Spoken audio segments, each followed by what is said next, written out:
Yeah, I think, the more sessions of these we have with each other, you'll know I'll probably make statements at times, and more so I'll probably just be long-winded when you ask me targeted questions, because that's what you guys came here to do, is get the answers. But no, I think just day one, couldn't be more excited to get going with this group. I think, there's been some rule changes with now being able to go full team practice right out of the gate, which is exciting, especially in the area of pitcher health.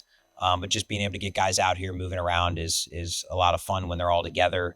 Obviously, expectations are high, and that's exactly how we want them to be. And, I'm sure we'll hit plenty more on those later. But, I mean, this group has been a joy to coach. For those of you that are around in the fall, felt like we accomplished a lot in the fall, kind of checked the boxes on what we needed to do. But, when spring rolls around, obviously it's go time. So, I think more than anything, we're going to talk a lot about the talent of this group or the pro potential of this group, but it's really who they are as individuals. I mean, you go back to, it was my first summer here of 2019. One of the first events I went to was to watch Drew Burst play. And you talk about the decisions that you make and the time you spend recruiting and the relationships that this is one of those games where you can have someone come in quick in a transfer scenario and make you better. But really the way we want to build this thing is with guys that are homegrown in the program. And it's been a long time coming. And so I think it's been fun to see, the rewards come around for those guys. But ultimately, it's who they are on the day-to-day, the way they treat each other. I'm really not worried about them handling, the upcoming, praise they're going to get, because those guys are just winners. They're hungry to get going. And, they got a little taste of it last year. Winning the ACC championships, no small feat. But this group has obviously set their sights on a lot higher things than that. Right. You talked a little bit about the transfer portal, and not many guys coming in this year from the transfer portal, but the guys you got look like they're going to be big contributors. I wonder if you could tell us a little bit about them. Yeah, I mean, it's 5 of them. And I think, it's pretty easy to see in this program, the way we are going to want to continue to build it is on a multi-year basis. And then obviously on the year to year, you got to look at what are ways and areas to upgrade your roster. So if you go, on the hitting side of the ball, anytime you got a chance to get a potential first round draft pick, Jaron Invicula, is Cape Player of the Year, left-handed hitter, middle infielder, a lot of production. And I still think there's things in his game that we've been working on tapping into that'll be familiar to some transfers in the past, that where you see them polish one part of their game and add to it. Ryan Zuckerman from Pitt, got to play against him a couple times. Once again, Jaron's the same way. These guys are tireless workers. I think Zuckerman is one of those that I think has enjoyed so much just being around this group of guys that has elevated his play. He's probably the guy that, I mentioned at a different interview, that he's probably had the highest increase in terms of what the expectations were, not from us, but I think externally, I think everyone thinks he's going to be a good player. I think he has a chance to be a great player for us. And I think defensively came in, the offensive side, you see flashes. Defensively, he's a really good third baseman, has a chance to play in the major league level. And Cade Brown, have known his dad as a I call him legendary high school coach. And so you recruited Cade out of high school. For him to come in here has been a really productive hitter for a long time. I think he's going to factor into the mix for us in a lot of different ways. And, on any championship team, you have to have, guys that are willing to accept different roles. And Cade's done nothing but put his head down from day one and just figure out a way to impact this team, regardless of defensive position or whatever it may be. And then on the pitching side of the ball, I mean, Dylan Loy, once again, I mentioned watching Burris play a ton. He was a part of his team, which, no one wants to sit here and talk about travel ball, but these guys won every championship there was to win, and Dylan Loy was always in the mix. So I've seen him from a young age pitch a lot. You make the most amount of appearances on a Tennessee team over a 2-year span. Those guys have won a lot of games. And when you choose to hand the ball to him, I think at times people are going to say, the velocity's here and the stuff may not play up at times. Kid's a winner. He's got a lot of people out at a high level. And so for us, we've, wanted to look for left-handed pitching. We want to look for guys that have starter profiles, and that, if he's a starter for us, which I think we trust him to do, we're going to get a lot out of him. And every single championship team, like when he was on Tennessee, has a guy that can pitch 2-3 times a week, ask for the ball, want the ball, and go in there and get big outs. And then Justin Shattuck, obviously, is one of those guys that Zach Maxwell was walking around here earlier, 100 mile an hour throwing fastball with great breaking stuff. Shattuck fits that profile of, he's got stuff that can knock you out, like as a, prize fighter. I think for us, it's continuing to look at, is he going to be a starter or reliever? you're looking at a guy that had Tommy John surgery, but then came into Rutgers last year and made as many Friday night starts as any first-year college player in the country. So, I think we address the needs across the board. I think as we continue to look at the program as a whole, we've looked to a lot of successful colleges and pro franchises and looked at, okay, when they acquire players, they're just trying to get value. It's no different than football or basketball now. It's, okay, are we going to get one player to give us this, or do we need to look for a combination of players? And I think that's kind of what our approach has been with those 5 guys. In touching. You mentioned expectations. How do you balance dealing with those expectations, but make sure this team remains confident, knowing they are one of the best teams in the country? Yeah, I think, talk about my own journey from, you win state title, as a high schooler, you go and play in Omaha and you win conference titles and you do all those things and have a lot of expectations. I know when I get drafted and being the college player of the year, your first round pick, there's nothing you can do to please people except play 10 years in the major leagues. So I've seen the highs and lows of that personally. I think, year 8 here, we've had some really talented teams, and we've had some teams that, you had a stretch of winning. I think it was like 13 straight ACC series from 2019 to 2021. We've had a lot of great moments. And so I think that, you want to teach these guys. And one thing we did before they left for break in our final meeting was show a video of the highs, but we actually showed them, they thought they were going to see the highs. We showed them the lows. And it was the things that I told them have continued to fuel me personally and fuel the rest of our staff that's been here throughout the journey. And then also the players that have been a part of those, moments that we haven't gotten it done. And so I think that was a big thing for this team to just feel the weight of it from the program and kind of get that out of the way. Because now, this team, they're very mission minded. I think the vision's been set from day one and they followed along every step of the way. I think the good news is a lot of these guys have their personal expectations lining up in the same time. We have a lot of draft eligible guys. We have a lot of guys that, if they were by themselves or there's only a couple of them, and we've seen it in teams past where you got a couple guys that are really thinking, well, if I get drafted or whatever that looks like. And so these guys have kind of been arm in arm the entire time, but that's what they came here to do. And I think, talking with high school recruits, guys that are, currently committed here or guys that we're going to recruit, I told them, I said, this is what we said was going to happen. And now it's happening. And then that's why you guys are coming here in the future, is to continue to make that happen for us on a championship level. So these guys get, put pressure on them every day and told it's a privilege. They get worked hard. They've developed, they've answered the bell. And so I think, when you have a player-led team like this, I think that was the thing of being fortunate enough to be the leader of the program. You just entrust those guys with a lot, and they've done really well. So you continue to give them more responsibility when they earn it. How do those guys react to seeing those lows, those moments? Yeah, I purposely took the volume out of the video. And so, there was no commentators. There was no moments of, any externals. It was just more just look at it for what it is and look at how close we've been and look at the faces of guys that are still here working out in the off seasons, that are helping them out or talking to them about their journeys, that are going to do huge things at the next level. There's a lot of major league players on those videos and guys that are playing at the next level that were a strike away, an out away. And so, I think that's the thing, like for us as a community and a program, whether it's our fan base, whether it's our alumni, whether it's guys that are still playing or they're working jobs and giving back to the program, this is an us thing. And so to just reestablish that of saying, hey guys, we're not going to shy away from not reaching the goal of getting to whether it's the College World Series. You have things you want to play in a regional, you want to host a regional, you want to play in a super, you want to win the ACC title regular season or postseason. And then obviously there's 3 separate goals once you get to Omaha. But I think those are things that we want in the fabric of this program. So to see guys playing in regional finals and a 3-2 count and the bases loaded, it's no different than we all played baseball growing up. It's like the shot clock going down. You want that shot at the buzzer. And so I think those guys know that it's going to take a 56 game regular season.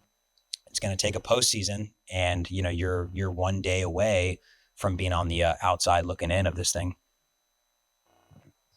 This is your first spring. You've been here, obviously, but it's first spring as the man in charge of the program. Are you kind of tired of talking about that and ready to get this thing going? And kind of how has being around Coach Hall the last few years kind of prepared you for this moment? Yeah, no, it's a great question. I think obviously I've been in leadership roles kind of wherever I've been, kind of from a young age, honestly. So I think I'm comfortable being, leading. For me, it's more about the humility of it. It's okay if you're the leader of the program, how can you continue to, when things are going wrong, you got to be the guy that's looking in the mirror, right? And when things are going right, you got to be able to spread it around, and the praise to the coaches and the players that are the ones at the end of the day, the guys that are swinging the bat, that are throwing the ball. No, I think it's fun. I think it's all kind of culminated at the right time. I mean, this group is, I don't take it for granted at all. I'm super grateful for administration trusting, Coach Hall trusting, the fan base trusting, the players. I think at the end of the day, that's the thing I've taken the most respect is didn't have to have a single meeting with a single player to retain them. Didn't have to make a single guarantee or make a single promise or a single dollar figure to keep anybody here. And so I think that said a lot about the 7 seasons before and kind of the groundwork that was laid. So now that it is time, we teach these guys all the time. You need to lead when you're not in charge, right? And so it's like, hey, you do the things the way you need to do them. You water your grass, you take care of it. That grass is going to continue to grow and you're going to invite people over and be a part of this thing. So no, it's really grateful. And what, like I said, this team, it is one of those things where, I put a hat on and get back in the cage here in a couple of minutes. I mean, this is what keeps you up at night in a good way. If this is what you love to do, is invest in guys' lives and win championships along the way. Going off of that, going into the season for you with the title change, does anything specifically feel different? I think yes and no. I think, I've said this to a couple of mentors of mine, and I'll say it publicly. I think, when you don't have the official title and you make decisions and you look back and you get a chance sometimes to pat yourself on the back or feel satisfied. I think this is a role that I was preparing for this, but you want to handle everybody else's problems too, right? And you wear those. And so it's like, hey, is everyone in our program operating at a high level? Can you continue to serve them and make sure they feel like they have enough, time and resources and energy that you're helping them get the job done? But for me, the cool stuff is you get to sit and address the team. You get to set the tone. There's certain decisions. But I think one thing I've loved is being able to delegate and work with people to empower them. So it's like guys stepping up. I kind of joked, like everybody on our staff, I like to think took a half step up is kind of what we were saying is. And so guys that are, whether it's a new title, a new responsibility, I mean, all these guys have done an incredible job. And when you're in a business like any other business with people that are really have the same values, it really is easy because if you have conflict, if you have disagreements, I mean, I told those guys in the room, we all want to feel comfortable independently thinking, challenging each other, and then finding the best solutions for our players to put them in a position to succeed. So, but no, I think there's obviously certain moments that have changed a little bit, but through it all, getting to do it with a lot of the same guys on the staff, the same guys in the clubhouse every day, we're able to keep each other in check. Right. You have two of the ingredients to be a winner in the hitting and the pitching. And it seems like you've upgraded the fielding now too. With Zuckerman at third, you're strong up the middle from catcher on out to center field. What do you see there? And in conjunction with that, you got Alex out in right field. Is that a permanent place for him? And does he project to be an outfielder in the next level? Yeah, I think on a foundational level, you're mentioning, recruiting strategy of wanting to get really good athletes that are versatile. A guy like Alex Hernandez, who you go back-to-back years, ACC Freshman of the Year, guys that have taken 2 different journeys to get where they are. Hernandez is a case of, at 15, turning 16 years old, you probably thought he was a pitcher that could also hit. By 17, it's more of a 50-50. And then by his senior year of high school into his freshman year here, he could have been a guy that pitched a lot more innings for us. I think this year the focus will be our depth on the pitching side has gotten so good that he won't need to assist us as much over there. But I can tell you, if there's a 1-run game and this, Alex Hernandez is going to be sitting there, taking the tape off his wrist and saying, I want to go in there and pitch the 9th inning. But I think it's been, those guys can play multiple positions. So Hernandez is a good example that can play multiple positions. Caleb Daniel has played multiple positions for us in the past. Carson Kearse obviously was a top 5 metric defender on the infield last year, is going to be, potentially moving positions, was for sure going to move off third. And so I think you look at that, to your point, you get really good athletes that are unselfish, that want to help the team win, then you're able to develop them. And, I was a high school shortstop, ended up playing center field, right? So you never know. I think in terms of the second question about, it's pitching, it's hitting, it's defense. I mean, for us, we talk all the time about team. We talk about toughness, we talk about discipline, we talk about doing it together. Those have kind of been the program pillars we've established. And I think complementary baseball and winning baseball, I mean, last year's a great example of, I can promise you, even, still continuing to run the offense, I will not, and I never have, felt good about a 9-8 loss or a 1-0 loss. A loss is a loss. And so I think on the flip side, if we're going to win 1-0, we told the team last year, I think probably, and we did it as well as we could, is establish winning in different ways. And so it's like, if we need to, put a bunt down, we need to steal a base, we need to do those things to win, we will. If we need to play really good lockdown defense and have 6 different arms throw 9 innings, then we'll do that. I do feel as confident as I felt that the floor of all those position groups is as high as it's been in a long time. And I think that's what you're seeing the acknowledgement of a balanced baseball team, because no matter how good you are, it's no different than other sports, but you go through an offensive stretch or a defensive stretch, you need the other side of the ball to pick you up. And I think that's what I feel really confident that we'll be able to do throughout the year. Of the players that are returning, coming back into this season, who's someone you're eager to see just take a whole nother level in their game? Yeah, there's a lot of guys that I'm really excited to see. We do a really good job of spreading this thing around. I mean, you talk about a guy like Ken Schmidt that probably doesn't get as much preseason praise, a guy that just led the ACC in hitting last year, which is no small feat. You look on that same side of the ball, Will Baker, Drew Rogers are 2 guys that, they stepped up for us and played a lot of big moments. I mean, every single time you're looking at a big game down the stretch, whether it's the AC tournament or regional, I mean, Drew Rogers came on for us and was good as any hitter in our lineup. In the Duke series where Burris just absolutely went off for us, it was Drew Rogers in the 9 hole. There was one at bat. I think he was down 0-2 count, ends up working a walk that was like 12 pitches, gets hit by a pitch another time, just demoralizing with number 8 coming up to the plate after him. Baker had an incredible fall. Rogers had a really good fall. I mean, that's the fun part about this, is you're looking at guys spreading it around. And then obviously it's the same faces, but I think, Mason Patel and Tate McKee at the forefront of the pitching side. I mean, those guys have done a really good job for us, but I think they're eager to continue to elevate their game. They've done a really good job bringing these young guys up. The freshman arms, all 3 of them, Vicens, Underwood, and Wilcox, I mean, they've all been at or above where we thought they would be, which in this game of recruiting and playing freshmen, I mean, you saw Lackey and Kirsch, for instance, play a bunch as freshmen, and their baseball cards weren't, maybe the statistics. And I think we knew kind of the players we were getting. Those 3 freshman arms, they're going to get the ball early and often for us. And so that's exciting because, you look at this year's team, but ultimately you're trying to build a program. And if you said, hey, 12 months from now, you have 3 guys that are sophomores that have been very high contributors as freshman pitchers, I mean, I think you'd start to build the championship culture of doing it year after year. I only got to see these 2 pitchers once in the fall, but McKee and McKelvey really, really stood out and caught your attention. McKee because he was throwing strikes, and McKelvey just had, unreal stuff. What do you see for them? Yeah, I think, talking about Tate, I mean, I think he is, once again, it's a guy that has done a lot for the program, has stepped into different roles. I mean, I look back at the cool part is when you recruit these guys, you get to see kind of the full journey of where they've come. And Tate's come a long way. He's always been a kid that, wants to do so well for his team. Almost sometimes, you wear that too heavily. And now, he's done a great job. Maturity's through the roof. Physically, if you look at pictures over the years, Steve's done a great job in the weight room with him just kind of day by day, and then you look up 6 months later and you're looking at a kid that's now becoming a young man. McKelvey's probably one that on the pitching side of the ball, to your earlier question, I think I'm excited about as anyone. I think it's a kid that, once again, recruited, was a little bit of a diamond in the rough in high school. And then late we had to run, a really good race recruiting wise against some big schools for him.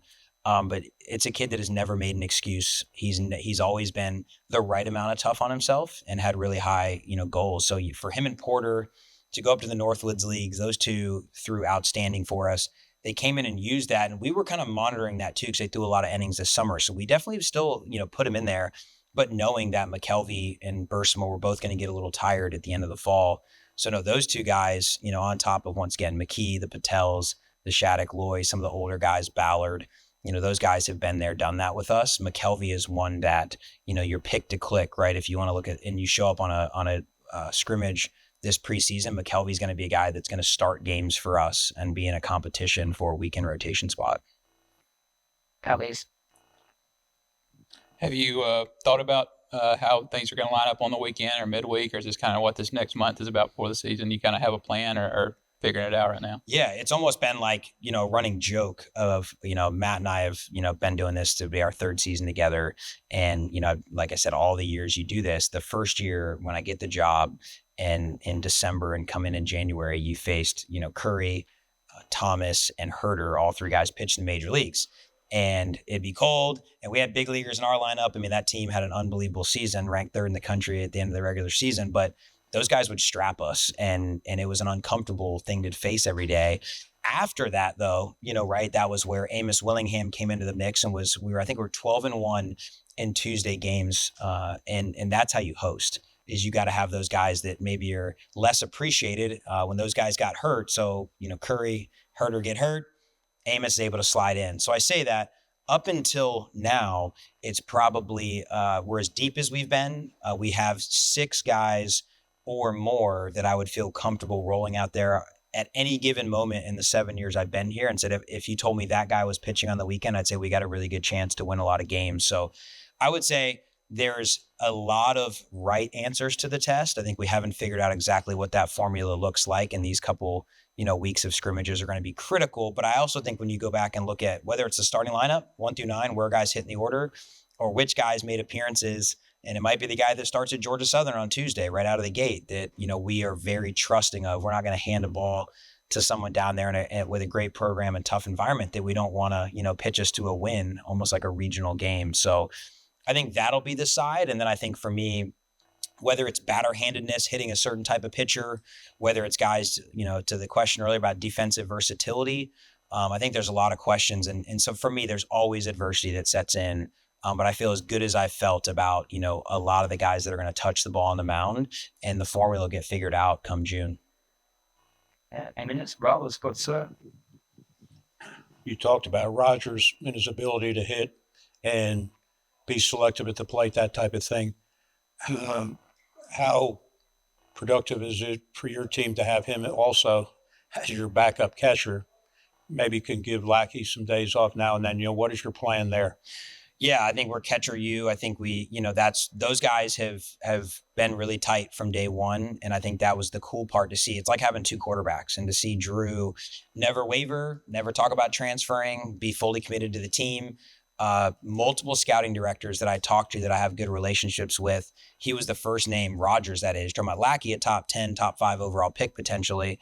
And both guys are like, tell me more about Drew Rogers, right? He came in, he caught really well, and those guys have a really good, healthy, brotherly competition. Every day they're charting their throws, Coach Strickland does.